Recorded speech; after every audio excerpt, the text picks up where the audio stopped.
የኤችአይቪ ቫይረስ መድኃኒት ተገኝቷል። እንግዲህ በዚህ ቪዲዮ ስለ ቫይረሱና ስለ መድኃኒቱ አንዳንድ ነገሮችን የምናወራው ይሆናል። ከዛ በፊት ግን አዲስ ዩቱበር ስለሆንኩኝ ሳብስክራይብ እያደረጋችሁኝ ቪዲዮንም ደግሞ ላይክ፣ ሼር ሀሳባችሁን በኮሜንት እየጻፋችሁ እንድታበረታቱኝ በትህትና ጠይቃለሁ። ሁላችንም እንደምናውቀው እንግዲህ ይህ በሽታ ሰዎች በጣም የሚፈሩት የሚጠሉት የሚሸሹት ነገር ግን ብዙዎችን ጠልፎ የሚጥል ከባድ በሽታ ነው። ስለዚህ ብዙ ሰዎች አይደለም በሽታውን ስሙ ስነሳ ራሱ በጣም ሾክ ያደርጋሉ፣ ይፈራሉ። ኤችአይቪ ሲባል ይደነግጣሉ።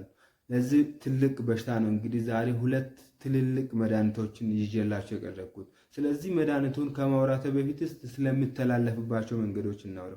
እንግዲህ ሁላችንም እንደምናውቀው ኤችአይቪ ቫይረስ የሚተላለፈው ከሰው ወደ ሰው የሚተላለፈው ይህ ቫይረስ ያለበት ኤችአይቪ ፖዚቲቭ የሆነ ሰው የተጠቀመበትን መርፌ ሊሆን ይችላል፣ ምላጭ ሊሆን ይችላል፣ የመሳሰሉ ነገሮችን እኛ መልሰን ያንኑ ስንጠቀም በዛ መንገድ ሊተላለፍ ይችላል። ሌላ ደግሞ ከእናት ወደ ልጅ ይተላለፋል እና የሚተላለፍባቸው መንገዶች እነዚህና ሌሎችም አሉ።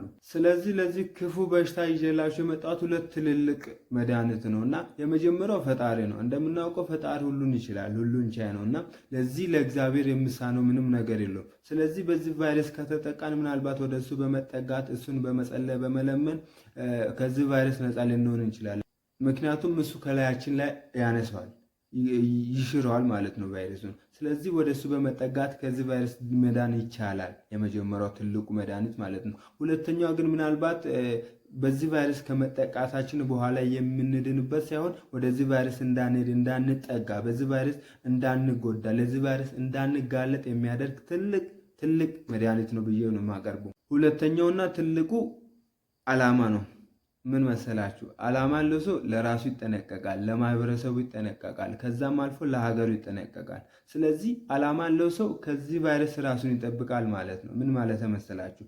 ዓላማ ስኖረን ወደፊት ብዙ ነገር ስለምጠብቀን ወደፊት ሰዎች ከኛ ብዙ ነገር ስለምጠብቁ ቤተሰቦቻችን፣ ጎረቤቶቻችን፣ ሀገራችንም ብዙ ነገር ከኛ ስለምጠብቅ ራሳችን ከዚህ አይነት ነገር እንጠብቃለን። ምናልባት በዚህ አውቃለሁ፣ ምናልባት በዚህ መንገድ ብቻ አይደለም ቫይረስ የሚተላለፉ በመጠበቅ ብቻ የምናመልጠው ቫይረስ እንዳልሆነም ይገባኛል። ነገር ግን አብዛኛው ሰው የሚጠቃው በዚህ መንገድ ስለሆነ እና ራሳችን በመጠበቅ ከዚህ በሽታ ሙሉ ለሙሉ መዳን እንችላለን። ዓላማ ያለው ሰው ራሱን ከማይሆን ሪሌሽንሽፕ ካልባለ ቦታ ከማይሆን ቦታ ይጠብቃል። ለራሱ ዋጋ ይሰጣል፣ ለህይወቱ ዋጋ ይሰጣል፣ ቅድሚያ ለህይወቱ ይሰጣል። ምክንያቱም ነገ በህይወቱ ብዙ ነገር እንደምሰራበት ያውቃል። ስለዚህ ለህይወታችን ቅድሚያ እንስጥ። ለምን እንደተፈጠርን ፈጣሪ በዚህ ምድር ለምን እንደሚያኖረን ዓላማችን እንወቅ፣ እንለይ። ምክንያቱም ያለ ዓላማ የምንኖር ከሆነ ያለ ዓላማ የምንመላለስ ከሆነ እንደዚህ አይነት በሽታ እንጋለጣለን። የመጋለጥ እድላችን በጣም ሰፊ ነው ማለት ነው። ምክንያቱም ያለ ምክንያት እንወጣለን፣ ያለ ምክንያቱም እንገባው፣ የማይሆን ቦታ እንውላለን፣ የማይሆን ነገር ይዘን ነው ወደ ቤታችን የምንመጣው። ስለዚህ ዓላማ የሌለው ህይወት ማለት መር እንደሌለው ጀርባ ማለት ነው። ምክንያቱም መር የሌለውን ጀርባ ንፋስም ወደሚነፍስበት ይወስደዋል፣ ወጀቡም ሲመጣ ወደ ፈለገበት ይወስደዋል። እንደዛው ነው በቃ ህይወታችን ዓላማ ከሌለው የሚመጣ ነገር ሁሉ ወደሚፈልገው አቅጣጫ ይወስደናል ማለት ነው። ስለዚህ ህይወታችን ዓላማ ሲኖረው ነው ስለ ነገ ማሰብ የምንጀምረው፣ ስለ ሀገር ማሰብ የምንጀምረው፣ ስለ ጠቃሚ ነገር ማሰብ የምንጀምረው ህይወታችን ዓላማ ሲኖረው ብቻ ነው። ስለዚህ ህይወታችን ዓላማ ይኑረው። ፈጣሪያችንን እንጠይቀው። ለምን እንደፈጠርን፣ ለምንድን ነው የፈጠርከን፣ ለምንድን ነው በዚህ ምድር የሚኖረው ብለን ዓላማችንን የተፈጠርንበትን ዓላማ እንለይላለን። አመሰግናለሁ።